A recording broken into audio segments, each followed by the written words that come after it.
আমি আমার লাইভটা শুরু করে দেব। আপনারা একটু আমাকে জানাবেন যে আমার শব্দ এবং ছবি আপনারা ঠিকভাবে পাচ্ছেন কিনা।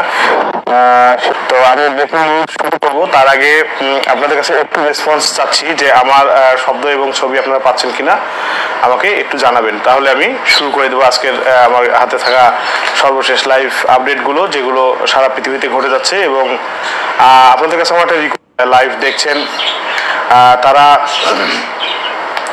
এই ভিডিওটা আপনার বন্ধুদের সঙ্গে শেয়ার করে দিবেন যে ওয়ার্ল্ড ব্রেকিং নিউজটা আছে, এটা শুরু করে দিচ্ছি।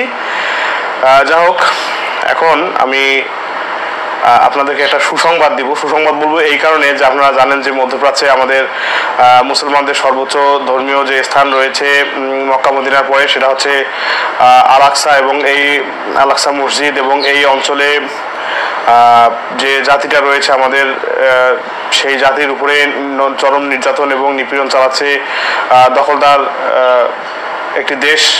সেই দেশটির নাম আমরা বলতে পারি না, তারপর আপনারা বুঝে নেবেন যে যে দখলদার দেশটি মধ্যপ্রাচ্যের ক্যান্সার হিসেবে বিবেচিত। তারা কিন্তু সব প্রতিনিয়ত এই আমাদের ওই যে অঞ্চলটির উপর হামলা চালিয়ে যাচ্ছে। তো এই হামলার এক পর্যায়ে রাফা শহরে তারা মূল শহরের প্রাণকেন্দ্রে ঢুকে গেছে এবং বিভিন্ন আন্তর্জাতিক চাপ এবং বিভিন্ন আন্তর্জাতিক বাধা বিপত্তি নিষেধাজ্ঞা সবকিছু পেরিয়েও কিন্তু তারা এই হামলাটা চালিয়ে যাচ্ছে। এবং দ্বিতীয়বারের মতো তারা আজকে কিন্তু রাফা শহরের কেন্দ্রবিন্দুতে প্রবেশ করেছে এবং যে সেফ জোনগুলো আছে যেগুলোতে মানুষ বসবাস করছে তাঁবু টাঙিয়ে বা আশ্রয় কেন্দ্র বানিয়ে বা জাতিসংঘের তত্ত্বাবধানে যেগুলো জায়গাতে তারা অবস্থান করছে সেই জায়গাগুলোকে কিন্তু, তো এই সেফ জোনগুলোতে কিন্তু দখলদার দেশটি আবার হামলা শুরু করেছে। এবং তারা কয়েকদিন আগেই বলেছিল যে এই হামলা আমাদের একটা ভুল ছিল, ভুল স্বীকার করেছে, কিন্তু তারপরেও আবার ঠিকই কিন্তু তারা সেই অঞ্চলটাতে হামলা শুরু করেছে। এবং এ পর্যন্ত বলা হচ্ছে যে 32 জন নারী ও শিশু নিহত হয়েছে এই হামলায়, কামানের গোলার কাছে। এদিকে দখলদাররা যখন এই পবিত্র ভূমি ওই যে জাতে আক্রমণ চালাচ্ছে সেই সময় আসলো মিডিয়াতে বলা হচ্ছে, পশ্চিমা মিডিয়া এবং দখলদার দেশটির বিভিন্ন চ্যানেল বলছে যে জাবালিয়া যে শরণার্থী ক্যাম্প আছে এই শরণার্থী ক্যাম্পে কিন্তু দখলদারদের পরাজয় হয়েছে এবং সেখান থেকে বিশেষ যে বাহিনী আছে সেই বাহিনীকে কিন্তু দখলদাররা সরিয়ে নিয়েছে। প্যারাট্রুপার্স বাহিনী বলা হচ্ছিল সেই প্যারাট্রুপার্স বাহিনীকে যুদ্ধে টিকতে না পেরে কিন্তু সেখান থেকে জাবালিয়া থেকে সরিয়ে নিয়েছে। এবং এরই প্রেক্ষিতে দখলদার দেশটি গণমাধ্যম এবং বিভিন্ন চ্যানেল, বিভিন্ন তাদের ঊর্ধ্বতন ব্যক্তিবর্গ বলছে যে এই জাবালিয়া যুদ্ধে কিন্তু দখলদারদের পরাজয় হয়েছে এবং সেখান থেকে তারা সরে যেতে বাধ্য হয়েছে। এবারে আসি আমি একটু, আপনারা জানেন আমাদের পবিত্র ভূমি ওই যে জাতে যখন হামলা চালাচ্ছে তখন এই হামলার প্রতিবাদে কিন্তু অনেকগুলো যে বিদেশি বা ভিন্ন দেশ থেকে হামলা হচ্ছে দখলদারদের উপরে। তার মধ্যে একটি হচ্ছে হুথি আনসারুল্লাহ বাহিনী, যারা ইয়েমেন থেকে হামলা চালিয়ে থাকে।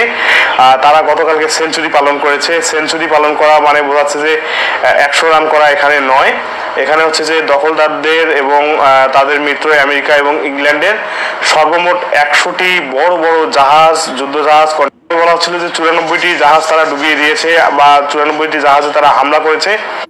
6টি জাহাজে হামলা চালায়। এই 6টি জাহাজের মধ্যে রেড সিতে ছিল 3টি, আরব সাগরে ছিল 2টি এবং ভূমধ্য সাগরে ছিল 1টি। মোট এই 6টি জাহাজ সহ এ পর্যন্ত ওই 7ই অক্টোবরে যে হামলা করেছিল ওই যে মাছ, তারপর থেকে তাদের উপর যে হামলা শুরু হয় ওই যে ভূখণ্ডে, তখন থেকে শুরু করে এখন পর্যন্ত কিন্তু 100টি জাহাজে তারা হামলা চালিয়েছে এবং 100টি জাহাজকে ক্ষয়ক্ষতি করতে সক্ষম হয়েছে। এর পাশাপাশি হুথি আনসারুল্লাহ বাহিনী কিন্তু আমেরিকার মতো সুপার পাওয়ারকে মাথায় হাত দিতে বাধ্য করেছে। তারা মাথায় হাত দিয়ে বসে পড়েছে দখলদারদের সমর্থনকারী যে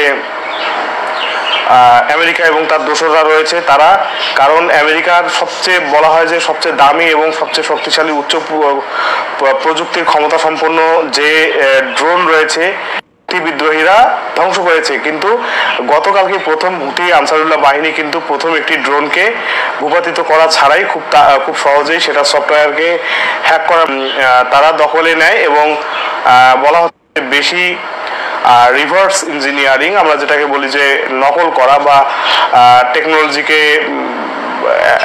ডুপ্লিকেট করা বা একটা দেখে একটা তৈরি, আচ্ছা রিভার্স করে চীন রাশিয়া সহ ওয়ার্ল্ডের বিভিন্ন জায়গায়, এবং কি তারা নিজেও এটা ব্যবহার করবে এবং তাদের যে প্রক্সি বাহিনীগুলো আছে, যে হুতি আনসারুল্লাহ বাহিনী, ইরাকের Islamic resistance, Syrian resistance army, এরপরে আছে আপনার যে হিজবুল্লাহ, এবং তো যা হোক, এখন যদি এই MQ-9 রিপার ড্রোনটি ইরানের রিভার্স ইঞ্জিনিয়ারিং এর মাধ্যমে তার যে প্রক্সি বাহিনীগুলো আছে তাদের হাতে চলে যায়, তাহলে কিন্তু আমেরিকার কপালে দুঃখ আছে, কারণ আমেরিকা তখন আর এই ড্রোন থেকে কোনো সুবিধা নিতে পারবে না। এবং বলা হচ্ছে যে এই ড্রোনের যদি রিভার্স ইঞ্জিনিয়ারিং আবিষ্কার হয়, সেক্ষেত্রে কিন্তু F-35 যে যুদ্ধ বিমান আছে, যেটাকে আমরা স্টিলথ ফাইটার বলি, এই স্টিলথ ফাইটারটিও কিন্তু তখন আর এতটা ইফেক্টিভলি কাজ করতে পারবে না, যেহেতু MQ-9 রিপারের কপি, অর্থাৎ যে MQ-9 রিপারের যে টেকনোলজি, সেটা কিন্তু ইরানের হাতে এবং তার মাধ্যমে চীন এবং রাশিয়ার হাতে পৌঁছে যাবে। তো যা হোক, এদিকে মেক্সিকো একটি নিউজ আমরা পাচ্ছি। মেক্সিকো, আপনারা জানেন যে আমাদের বাংলাদেশ এবং ভারতের যেমন বর্ডার রয়েছে, বা বাংলাদেশ মিয়ানমারের যেমন বর্ডার রয়েছে, তেমনি কিন্তু মেক্সিকোর সাথেও আমেরিকার বর্ডার রয়েছে।